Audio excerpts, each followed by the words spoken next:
মায়ের সাথে ডাকবে না।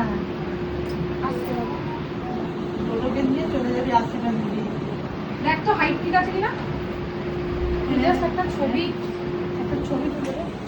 না সরি, উল্টে দিয়েছি গয়নাটা, সরি। হে হ্যালো ফ্রেন্ডস, আজকে আমি চলে যাচ্ছি হচ্ছে পূজার আইবুড়ো ভাতে। পূজা মানে সোনালি হচ্ছে রূপমের মাসির মেয়ে, তো ওর আইবুড়ো ভাতে কি কি খেলাম চলো তোমাদের সাথে শেয়ার। আইবুড়ো ভাত ছিল বিয়ের ঠিক আগের দিন, আর দুপুরবেলা কি কি খাওয়ার ছিল আমার তো ভীষণ ভালো লাগে, চলো তোমার সাথে শেয়ার করি। তো ফার্স্টে ছিল হচ্ছে শুক্তো বড়ি দিয়ে ডাটা দিয়ে, অ্যান্ড দেন ছিল মাছের মাথা দিয়ে ঘন মুগ ডাল, তার সাথে ছিল আলুর চিপস যেটা আমি ভিডিও করতে ভুলে গিয়েছি।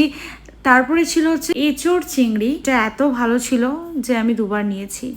তার সাথে ছিল হচ্ছে কাতলা বা রুই কিছু একটা, সেটার কালিয়া ছিল। আমার এরকম ধরনের খাবার খেতে না ভীষণ ভালো লাগে, মানে আমি যতটা না বিয়ে বাড়ি বা বউ ভাতের খাওয়ার রসিয়ে কষিয়ে খাওয়ার ভালো খাই, আমি সিম্পল খাওয়ার ভীষণ ভালো পছন্দ করি।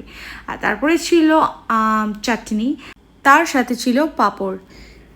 আর তারপরে একটুখানি আমরা বসে আড্ডা দিচ্ছিলাম। আর এটা হলো ভাদু, এটা হচ্ছে ওদের দুটো ডগি আছে, তার মধ্যে একটা হচ্ছে এটা, যে খুব দুঃখিত মনেই হচ্ছে কারণ পরের দিনকেই পূজা ওকে ছেড়ে চলে যাবে, যে ওর সাথে ডেলি শোয়।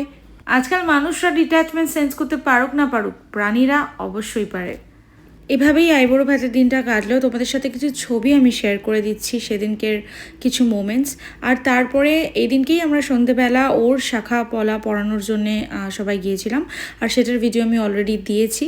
এরপরে বিয়ে বউ ভাতের কী কী খেয়েছে সেগুলো শেয়ার করব। এটা হচ্ছে 3য় নম্বর বিয়ে, মানে আমাদের রিলেটিভসদের মধ্যে, ফ্যামিলি রিলেটিভসের মধ্যে। এর আগে ছিল আমার কাকার মেয়ে আর মামার মেয়ের বিয়ে। কাকার মেয়ের বিয়েটা তো দিয়ে দিয়েছিলাম, বাট মামার মেয়েটা দেওয়ার আগে ফোনটা আনলাকিলি ক্র্যাশ হয়ে গিয়েছিল।